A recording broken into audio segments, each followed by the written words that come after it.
Hello students and welcome to video 2 in chapter 4.5, and we are working on product at the moment. In the last video we covered the ones in yellow, and specifically we covered the product lifecycle.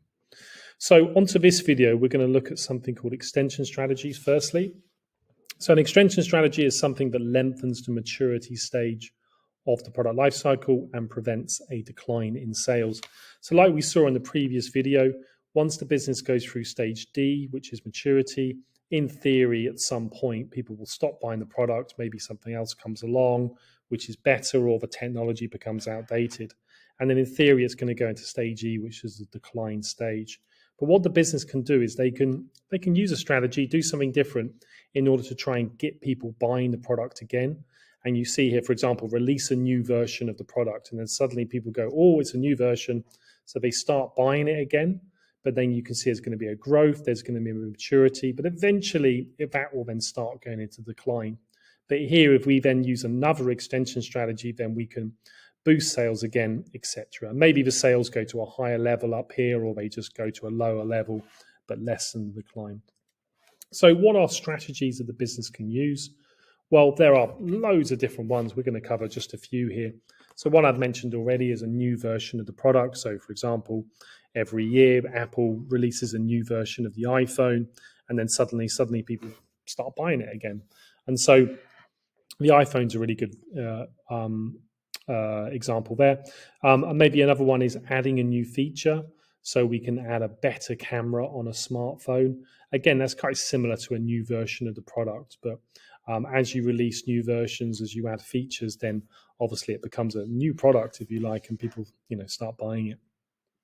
Maybe we can redesign the product. We can release a special edition, or we can release special features. And so, good example is chocolate bars often do this.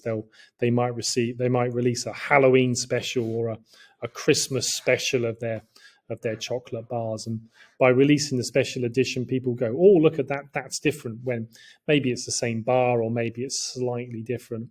But again, it just puts the product in the eyes and the minds of the consumer, so people might start buying it again. They can reduce price on older models, or they can just reduce price in general. And so as the product goes into decline, the business could reduce the price on it. So Apple does this. So as the Apple 15 comes out, people start buying the Apple 15, and they'll obviously then reduce the price on the Apple 14 to try and get people to buy the Apple 14 for a longer period of time. They could just release new packaging or new name, new packaging. And again, chocolate bars do this, or crisps do this. It's exactly the same product, but they just change the colors and the packaging, or change the design, or change the shape. And again, we think it's different, but it's just the same thing.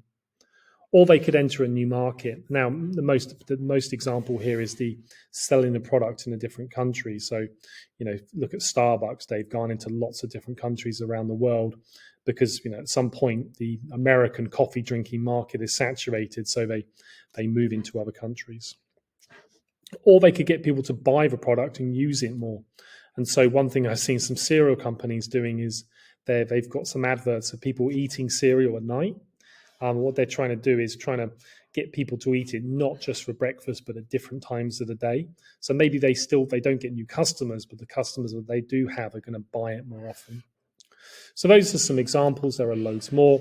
Here are two in my life. So Pringles. Well, this one was during the 2018 World Cup. And so during my life, I've eaten a lot of cans of Pringles. And then I gave them up. I think in about 2015, I gave up Pringles because, obviously I think that the dietary impact is not very good, and they're very addictive. So for 3 years, I gave up Pringles, and then during the 2018 World Cup, they released a special edition called Pringles. And I like a bit of wordplay. I like a pun.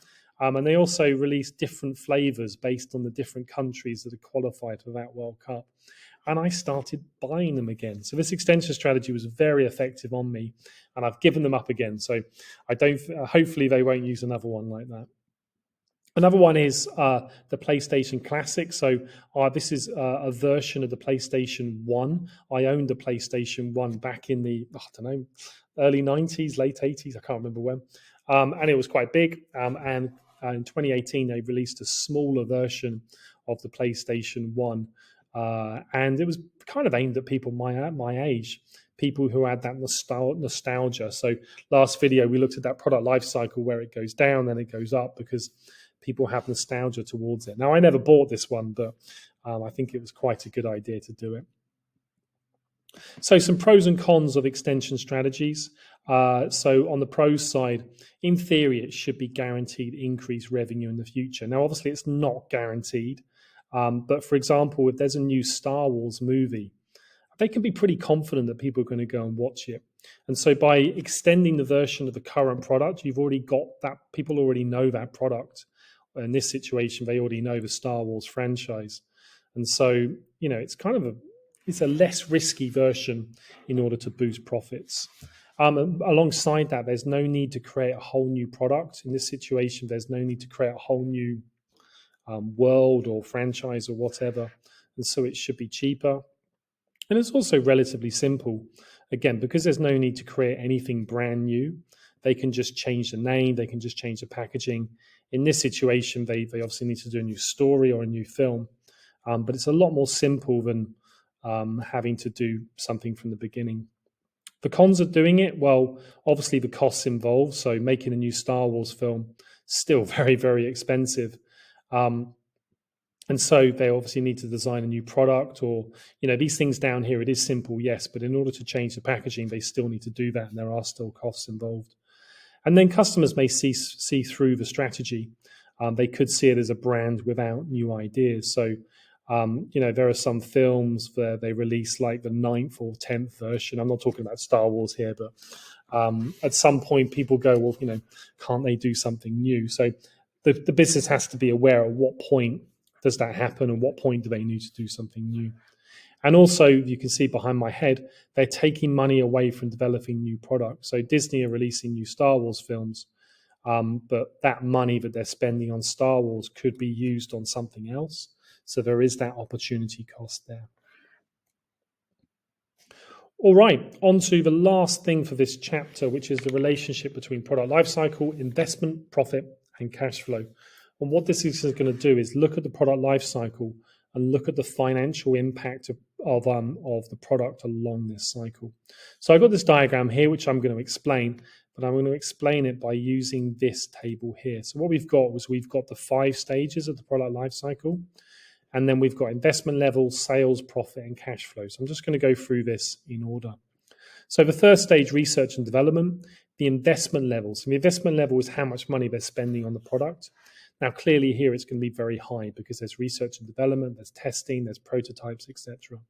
Sales are going to be 0 because they haven't launched a product yet, which is stage 2. And therefore, if they're spending lots of money and the sales are 0, then profit and cash flow are going to be negative. And we can see that here in this first stage, the green graph is the sales and the red is the profit. So because sales are 0 and they're spending money on the product, then obviously profit is going to be 0. On to the second stage, introduction, launch. Investment level still going to be relatively high because they're going to have to spend a lot of money promoting the product and letting customers know about the product.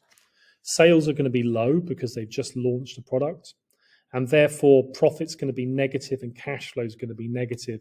Yes, they have some sales, but they're spending a lot of money promoting the product, which is likely to be higher than sales. So we go into the diagram, you can see that sales is the green. It's increasing, but it's still relatively small. And you can see that profit is now starting to it's still negative, but it's starting to become less and less negative. So as the sales grow, then the profit's going to become less and less negative. So moving on to the growth stage, the investment level is still going to be medium to high because they're still going to be promoting the product. As the product grows in sales, they still need to promote it. They still need to let people know about it. And they also need to persuade people to buy the product. Sales are now going up to medium. As we go through the growth stage, sales will reach the medium stage. And now at this point, profit will move towards being positive. So, and also cash flow will move towards being positive. So we look at this diagram here, you can see that sales are now going up, and they're becoming quite high. So at some point during the growth stage, it's likely that this product will become profitable as the sales become bigger than the money being spent on it. Now, on this diagram, it has profit being made in the introduction stage, and that's certainly possible. It depends on the product. And it could be the profits happen during the maturity stage. So we don't know exactly where that's going to happen.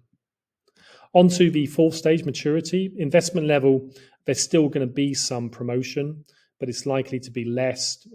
At this stage, we've already persuaded and told customers about the product. So it's likely that it's there to remind customers to keep buying it. Sales are going to be high, and therefore profit and cash flow are going to be high, but profit's going to be flat and not growing anymore. So looking at the diagram, sales are up here, they're very high, and you see profit's going to be as high as it goes for the whole product life cycle. But as the sales start tipping off, the profits will start declining at this stage, unless they use an extension strategy. So moving my head up here. Onto the decline stage, the investment will be little. Obviously, if they're not using an extension strategy, then the business is allowing the product to decline and die.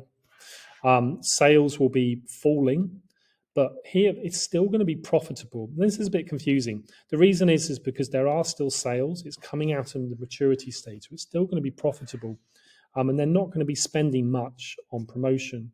So there will be some profit, but profit is going to be falling. And the same thing with cash flow. So we look at the diagram. You see at the beginning of the decline stage, sales are relatively high.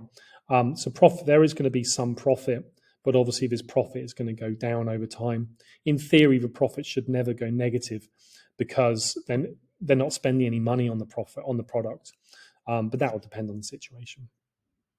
So that's the relationship between product lifecycle, investment, profit, and cash flow. If you want a diagram that shows that in a bit more detail, this one's a really good diagram. This shows the green one is the sales revenue, the blue one is the cost of development, production, and promotion, and then the yellow one is your cash flow.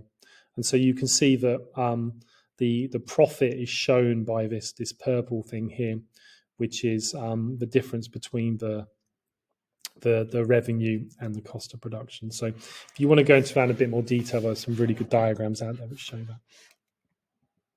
Right, that is that chapter finished. I'll see you next time.